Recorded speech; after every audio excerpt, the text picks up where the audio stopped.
अजीत डोभाल की एक मीटिंग से दुनिया हैरान। भारत और रूस मिलकर करने वाले हैं कुछ बहुत बड़ा। एनएसए अजीत डोभाल के कमरे में घुस गए रूसी अधिकारी।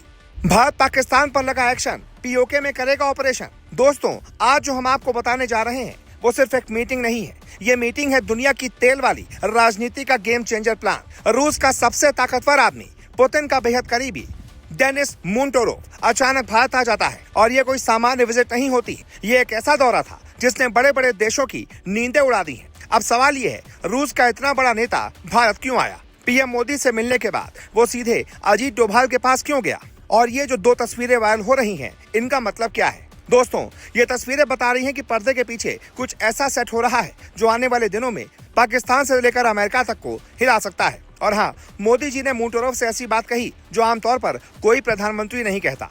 अब समझिए दोस्तों, कुछ लोग अंदाजा लगा रहे हैं कि भारत पीओके में कोई बड़ा ऑपरेशन करने जा रहा है, इसीलिए रूस का डेलीगेशन दिल्ली पहुंचा।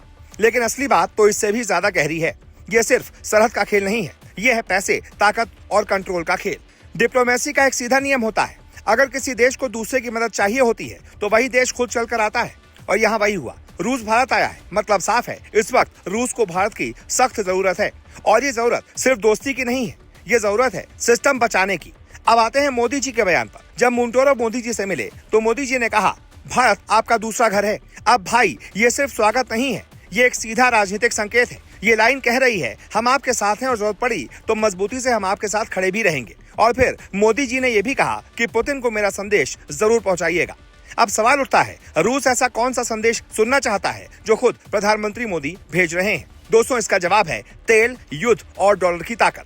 अब जरा ध्यान से समझिए, रूस के पास तेल तो बहुत है, लेकिन रूस की परेशानी ये है कि वो तेल बेचकर उतना मुनाफा नहीं कमा पा रहा जितना उसको चाहिए। क्योंकि दुनिया सिर्फ कच्चा तेल नहीं चाहती, दुनिया को चाहिए तैयार माल, पेट्रोल, डीजल और रिफाइंड फ्यूल।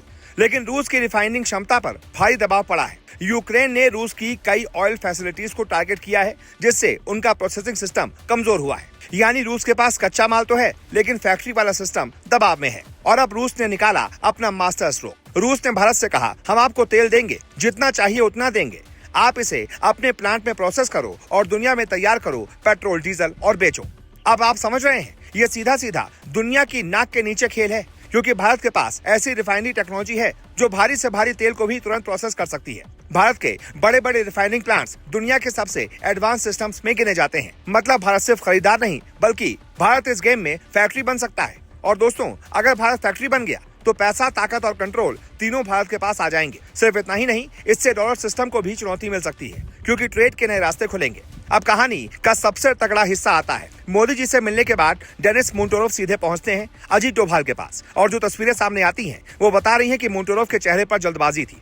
मतलब ये कोई सामान्य मीटिंग नहीं थी, ये मीटिंग थी अंदर की रणनीति की। क्योंकि जब अजीत डोभाल बैठते हैं तो सिर्फ दोस्ती की बात नहीं होती, वहाँ बात होती है दुश्मनों की जड़ काटने की, नेटवर्क तोड़ने की और अंदर की खबर निकालने की। अब याद कीजिए, हाल ही में भारत में कुछ एजेंट्स पकड़े गए थे जिनका लिंक अमेरिका और यूक्रेन से जोड़कर देखा गया था। अब सोचिए, यूक्रेन के लोग भारत में क्यों एक्टिव होंगे और किसके इशारे पर होंगे? यहीं से खेल खतरनाक हो जाता है। भारत चाहता है कि रूस यूक्रेन की पूरी बैकडोर फाइल खोले। कौन लोग कहाँ बैठे हैं, कौन किसको फंड कर रहा है, किसने किसको ट्रेनिंग दी है। और सिर्फ यूक्रेन नहीं, इस मीटिंग में पाकिस्तान, अफगानिस्तान, बांग्लादेश, ईरान और मिडिल ईस्ट तक की बात हुई होगी। क्योंकि रूस के पास जानकारी है और भारत के पास एक्शन लेने की ताकत है। और जब जानकारी और ताकत मिल जाए तो दुश्मन की नींद उड़ जाती है। दुनिया आज दो हिस्सों में बट चुकी है। एक तरफ वो ताकतें हैं जो भारत को दबाना चाहती हैं, और दूसरी तरफ वो देश है जो भारत को साथ लेकर चलना चाहते हैं। और रूस को पता है, आज अगर भारत उसके साथ खड़ा हो गया तो रूस युद्ध में भी टिक जाएगा और दुनिया के बाजार में भी। इसीलिए मोदी जी का दूसरा घर वाला बयान एक लाइन नहीं थी दोस्तों, ये लाइन एक चेतावनी थी कि भारत अब सिर्फ देखेगा नहीं, भारत शर्तें भी रखेगा। और अजीत डोभाल वाली मीटिंग बता रही है कि भारत की तैयारी सिर्फ व्यापार तक नहीं है, भारत की तैयारी सुरक्षा और रणनीतिक जवाब तक भी है। अब सवाल आपसे है कि क्या भारत रूस के साथ मिलकर तेल और ताकत दोनों में दुनिया का गेम पलट देगा? क्या ये साझेदारी आने वाले समय में नई विश्व व्यवस्था की शुरुआत करेगी? अगर आपको लगता है कि भारत सुपर पावर मोड में जा रहा है तो कमेंट में लिखिए, भारत दूसरा घर।